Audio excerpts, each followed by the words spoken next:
Bueno, a ver, les platico también rapidito que esta carta que ustedes están viendo es el trabajo no sé, llevamos como 2 años armando este documento. Esta que ustedes tienen ahora es una versión ilustrada, dice ahí Carta de los Derechos del Peatón ilustrada. Entonces, porque existe una carta que es el origen de esta, que es la Carta Mexicana de los Derechos del Peatón, que es un documento un poco más extenso, un poquito técnico, que nosotros lo redactamos, es un trabajo colectivo de toda la gente que cuando la Liga Peatonal empezó a trabajar estaba y todavía está.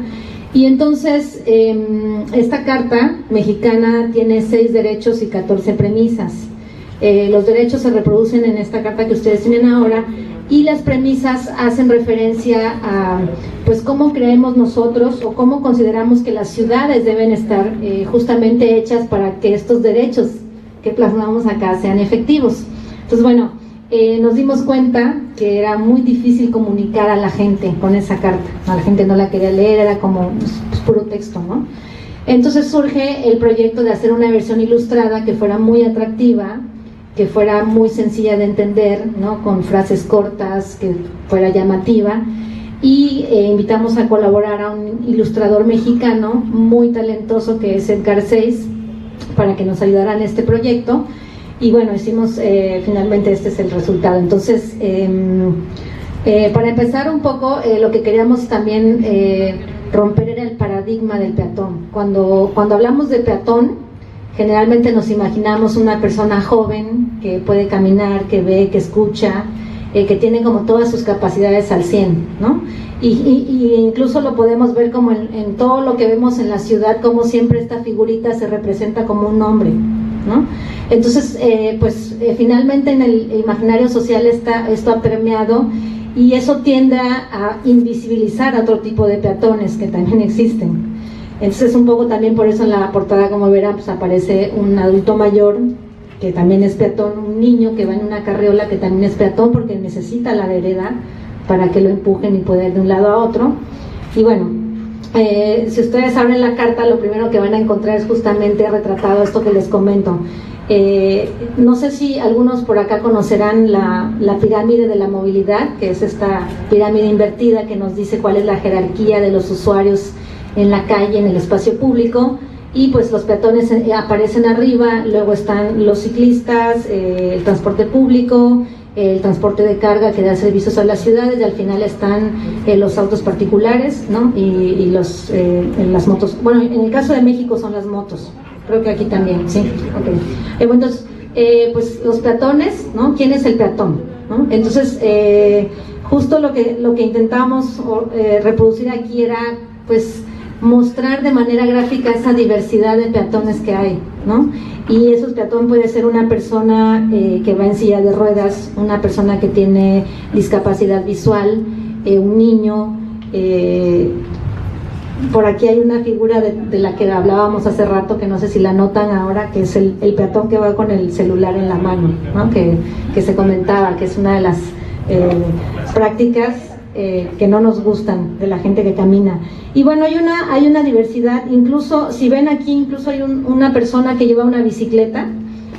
Nosotros, cuando estábamos en proceso de generar esta carta, entramos en la controversia de si el ciclista era peatón o no, porque seguramente aquí también pasa, y lo vimos hoy quienes nos estuvimos viendo un poco en Lima, que los ciclistas andan en la vereda, ¿no? Se suben a la vereda y van en bici en la vereda. Entonces, bueno, es una discusión que también en México tenemos y que todavía no hemos terminado como de llegar a un acuerdo, pero sí creíamos que era importante mostrar pues que sí, el ciclista es un peatón, y en este caso lo ponemos representado como desmontado de la bici, ¿no? Tiene derecho a usar la vereda, los niños jugando, ¿no? Las mascotas, e incluso la gente que hace estas actividades temporales en el espacio público, que no necesariamente está caminando porque va de un lado a otro, sino porque está, no sé, a lo mejor aquí hay gente que de pronto se pone a tocar un instrumento en la calle, que está cantando, que está vendiendo algo, que pasa, etcétera, ¿no? También son peatones. Entonces, la intención un poco también de esta primera ilustración era como romper esa barrera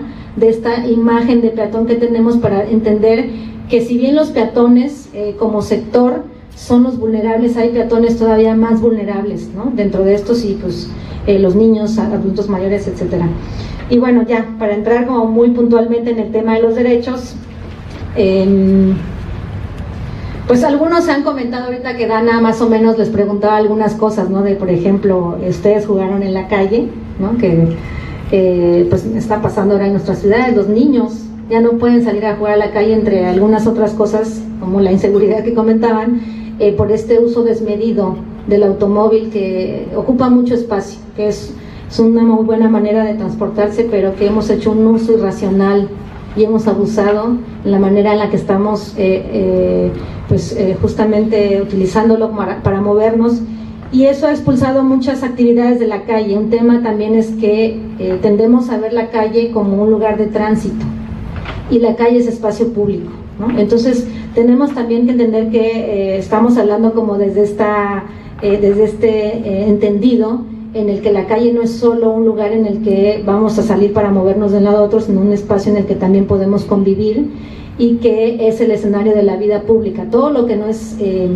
propiedad privada es espacio público, y eso incluye la calle, que pues tendemos a verla como para los autos, para el transporte público, pero que hemos olvidado que puede albergar otros usos y que esos usos pueden ser muy ricos. Entonces dentro de esto se reflejan justamente algunos derechos, por ejemplo, entre ellos jugar en la calle, ¿no? Hay una imagen aquí que muestra pues los niños que están jugando, que habrá a lo mejor zonas, seguramente aquí hay barrios donde pues no hay tanto tráfico, y seguramente habrá algunas calles donde algunos niños todavía pueden salir a jugar, pero creo que la gran mayoría, como en muchas ciudades en Latinoamérica, no es así, ¿no? Y se ha estado perdiendo eso. Entonces un poco también es preocupante, porque los niños actualmente crecen con esta idea en la que no se apropian del espacio público, en la que para ellos el espacio público es algo que, en lugar de enriquecer su desarrollo y crecimiento, les genera como un temor, porque no los dejamos salir. Por ejemplo, en México, no sé cómo estén aquí las estadísticas, pero en México la primera cosa que la gente deja de hacer por la inseguridad es que los niños ya no salgan a la calle a jugar. Es lo primero, ¿no? Dentro de toda la lista de cosas que la gente deja de hacer es que los niños no salgan. Entonces los niños están creciendo sin desarrollar este vínculo con el espacio público, que les permite además generar vínculos con otras personas, ¿no? Y que genera comunidad y tejido social, etcétera. Entonces por eso creemos que es muy importante remarcar justamente que uno de los derechos que tenemos las personas que caminamos, o todos los que nos movemos, al final del día todos somos peatones, es pues uno de los compromisos más fuertes que tenemos es justamente con los niños, ¿no? Cruzar la calle con calma y seguridad, que pareciera ser una cosa muy básica y a veces como suena como hasta absurda, pero por ahí alguien comentaba hace rato que una cosa que les molestaba era como que correr cuando se cruza la calle, ¿no? Y creo que a todos nos ha pasado, hoy nos pasó a nosotros aquí, intentamos cruzar una calle y nos tardamos muchísimo porque no había manera de hacerlo, nadie bajaba velocidad, intentábamos como con señas y la gente simplemente nos ignoraba, ¿no? Fue complicado, y eso que más o menos tenemos entrenamiento en México para cruzar calles así como corriendo. Sí. Sí, fue muy difícil realmente. Entonces, bueno, el derecho básico de cruzar, importante porque además no todos podemos caminar igual de rápido. Si vamos con bolsas, si vamos con nuestro abuelito, nuestra abuelita con un niño empujando una carriola, eso cambia también la manera en la que nos vamos a mover. Entonces pues hay que empezar también como por generar esta comprensión de que los peatones somos diversos y que necesitamos tiempo y que nuestro derecho es poder cruzar con calma. En la calle hace rato veíamos un semáforo que nos llamó la atención porque tenía 180 segundos, que es muchísimo, para cruzar en 4 carriles, ¿no? Entonces estábamos así como wow. De peatones, ¿no? Es digno, claro, ¿no? Pero no estamos acostumbrados a ello, ¿no? Estamos acostumbrados a que córrele porque ya va a cambiar el semáforo, ¿no? En el caso de los que hay semáforo. Y cuando no hay semáforo, pues hay que torear a los coches, ¿no? Entonces, bueno, una ciudad hecha a mi medida. Esto se refiere justamente un poquito más enfocado a los peatones más vulnerables, ¿no? O sea, las personas con discapacidad. Si nosotros padecemos el espacio público, hay todavía peatones que lo padecen más, ¿no? Una persona que usa silla de ruedas, que no ve, que no escucha, que tiene algún tipo de movilidad limitada, pues se le complica. Un niño que por su estatura y sus dimensiones también necesita pues un tipo de ciudad que le permita descansar porque se cansan, los adultos mayores también, etcétera. Entonces, pues sí, una ciudad que esté diseñada y pensando en todos estos, esta diversidad de usuarios y partiendo pues justamente de las personas pues más vulnerables. Luego dice aquí un servicio de transporte público adecuado. El mejor aliado del peatón es el transporte público. Toda la gente que se mueve en transporte público camina, porque justamente el principio y el final de su viaje lo va a hacer caminando, ¿no? A donde quiera que vaya. Entonces, muchas veces, o la gran mayoría de nuestras ciudades tienen sistemas de transporte que segregan a un gran sector de la población, ¿no? No sé cómo estén aquí, yo vi algunos buses en la calle ahora que tienen estas plataformas que bajan y suben para personas que usan sillas de ruedas, pero me imagino que no es la generalidad y que quizá no todos funcionen, ¿no? Y aún en el caso de que así fuera, necesitaríamos construir entornos totalmente accesibles para que las personas puedan llegar a esos autobuses, ¿no? Entonces, hay una serie de adecuaciones que no estamos haciendo, o un rediseño de ciudad que no estamos haciendo y que tendría que atender a esto.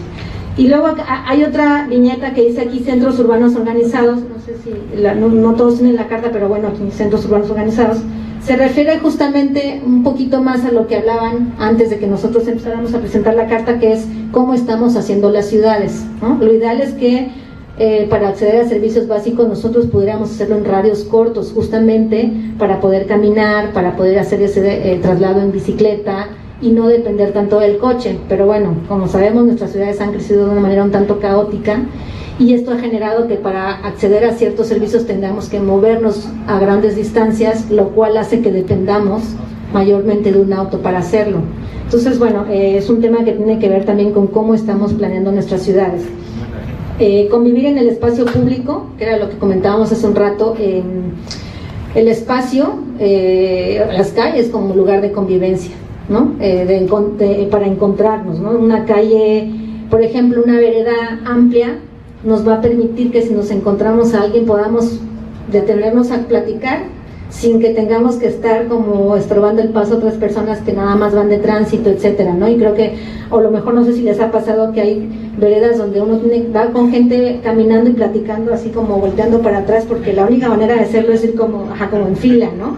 Entonces, nosotros como seres humanos tendemos a hacer eso, pero el espacio público no nos lo permite hacerlo como de la manera que debería, ¿no?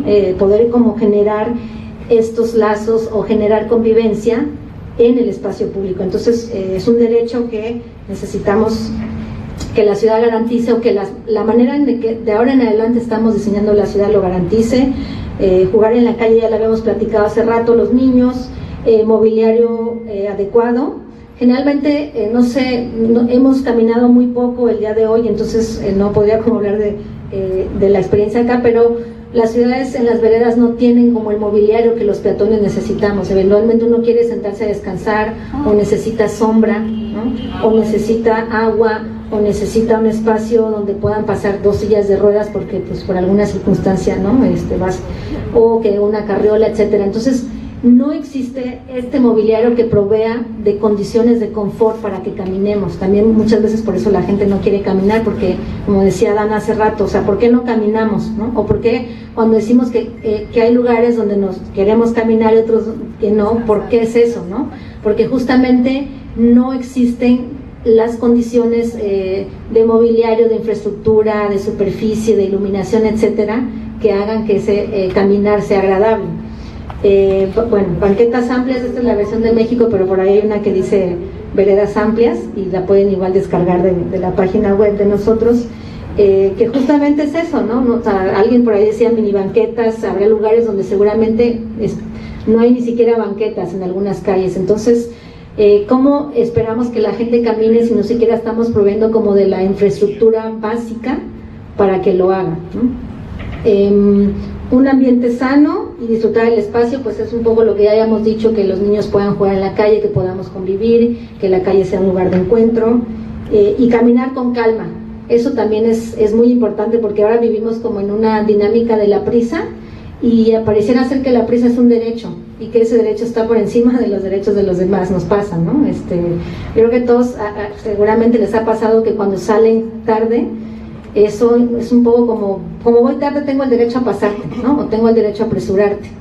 Entonces tenemos también un poco que cambiar como esta dinámica en la que vivimos todo el tiempo corriendo y generando como estos comportamientos en la calle. Por ahí alguien, no sé aquí si sucede en México, por ejemplo, se dice cuando uno va a cruzar y hay un automovilista que tiene prisa, te dicen que te tira lámina, o sea que te está echando como el cofre del automóvil para apresurarte, ¿no? Y también el claxon, ¿no? Entonces esos son como comportamientos que justamente inhiben que la gente también quiera caminar, porque sabes que vas a salir y que eventualmente te vas a encontrar a alguien que te va a presionar, que vas a tener que cruzar corriendo la calle porque pues va a estar tocando el claxon, etcétera. Entonces, bueno, en general pues es justamente un poco como lo que comentaban, el derecho a la ciudad desde los peatones, ¿no? Desde que al final somos todos, quizá habrá gente que camine menos que otros, pero eventualmente todos caminamos, llevamos miles de cientos de años caminando y finalmente tiene también que ver con un tema, pues, de, como se comentó, de salud pública, de uso equitativo del espacio público, de cómo estamos generando o cómo no estamos generando ciudades que queramos vivir más que transitar, ¿no? Ciudades que sean habitables a nuestra escala. Y bueno, un poco ya regresando al tema de justamente de la carta, es, si ustedes al final se abren, y es una imagen de ciudad. Entonces, lo que esta imagen de ciudad muestra es justamente distintos componentes de los que hablamos de cómo deberían ser las ciudades. Si se dan cuenta, o sea, en esta ciudad está el auto, está el transporte público, está el ciclista, están los niños jugando en la calle, incluso por ahí se muestra el uso político del espacio público, ¿no? Por ahí hay unos manifestantes en la calle. Entonces es justamente como el resumen, digamos, ¿no? Va uno desplegando la carta y al final es la ciudad a la que tendríamos que estar aspirando, o que creemos que tendríamos que estar aspirando, en donde todos tenemos un lugar y en donde sí hay un énfasis en que debemos privilegiar el espacio público como un espacio de encuentro, de disfrute, un espacio que sea confortable, que sea seguro. O sea, la ciudad tendría que estar siendo un refugio para nosotros, es nuestro hábitat. Sin embargo, hemos estado construyendo más un hábitat que responde a las necesidades de los vehículos motorizados, ¿no? Entonces, como decía Dana, es un poco por reivindicar justamente el papel de las personas, de la escala pues, de nosotros, y cómo nuestras ciudades tendrían que estar empezando a transformarse para garantizar estos derechos. Entonces la carta es un documento, un instrumento que nos ha servido muy bien para comunicar a los ciudadanos, a los tomadores de decisión. Tenemos una versión en inglés que presentamos hace poquito en Hong Kong en el marco del Walk 21. Estamos por sacar la carta en portugués, y hemos estado trabajando también mucho con gobiernos en México que nos han buscado para reproducirla, igual como un tema de socializar pues entre los ciudadanos, porque lo que ahora está pasando, por ejemplo, en nuestro país es que hay ciudades donde desde gobierno ya empieza a haber estas transformaciones que demandamos, y nos hemos dado cuenta que hay como una cierta resistencia desde la ciudadanía, porque hay que empezar también a sensibilizar a la ciudadanía en por qué la importancia de estos cambios y estas transformaciones que se están haciendo en nuestras ciudades. Entonces la carta pues ha sido un super aliado de la liga, de la gente con la que trabajamos, no nada más en México sino en Latinoamérica. Hace un mes fuimos a Medellín también a presentarla con el alcalde, y fuimos hace como 6 meses a Ecuador también a presentarla. Entonces tiene esta como gran virtud de que es muy sencilla, muy fácil de digerir, y que es un tanto universal, ¿no? Incluso si uno no habla español pero ve los dibujitos, sí infiere de qué se trata, de qué va, ¿no? Entonces, como les decía, es un instrumento que nos ha servido mucho para comunicar, y que finalmente quien quiera disponer de la carta, la puede bajar de nuestra página web, tiene una licencia abierta, ustedes entran, la descargan, la pueden imprimir, pueden regalársela a alguien, pueden promoverla. La idea es que esto sea justamente un documento de derechos que que todos nos apropiemos justamente para exigir que estos derechos sean garantizados, ¿no? Entonces, pues bueno, la invitación queda abierta. Ya vi que por ahí regresó el alcalde, aquí anda. y ojalá podamos ver pues la carta reproducida y repartida por todo Lima, ¿no? y los municipios de la zona metropolitana, y que lo consideren eso como una herramienta en la que con mucha facilidad podemos comunicar a los ciudadanos cuáles son nuestros derechos como caminantes en las ciudades. No sé si... ¿Ya? ¿Tú, Ana, quieres decir algo más? Bueno, si alguien quiere comentar algo o preguntar o... ¿no? Ajá. Una pregunta es, ¿cómo están organizados ustedes en México? ¿Tienen comandos?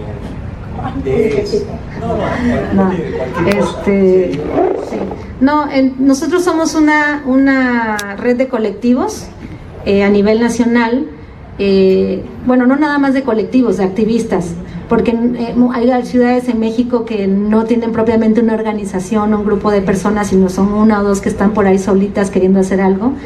Y entonces lo que hacemos es justamente eso, como agruparnos en una gran red en la que generamos este tipo de información. Digo, este es uno de los tantos proyectos que tenemos. Por ahí traemos también algunos gráficos de una campaña que tenemos que se llama Adiós Puentes Antipeatonales, que en la mañana platicamos de ello, y entre otras cosas, ¿no? Entonces, sí, o sea, estamos articulados como una red ciudadana en todo el país. La gente que le interesa sumarse a estos temas, pues se suma a la causa y ya, ¿no?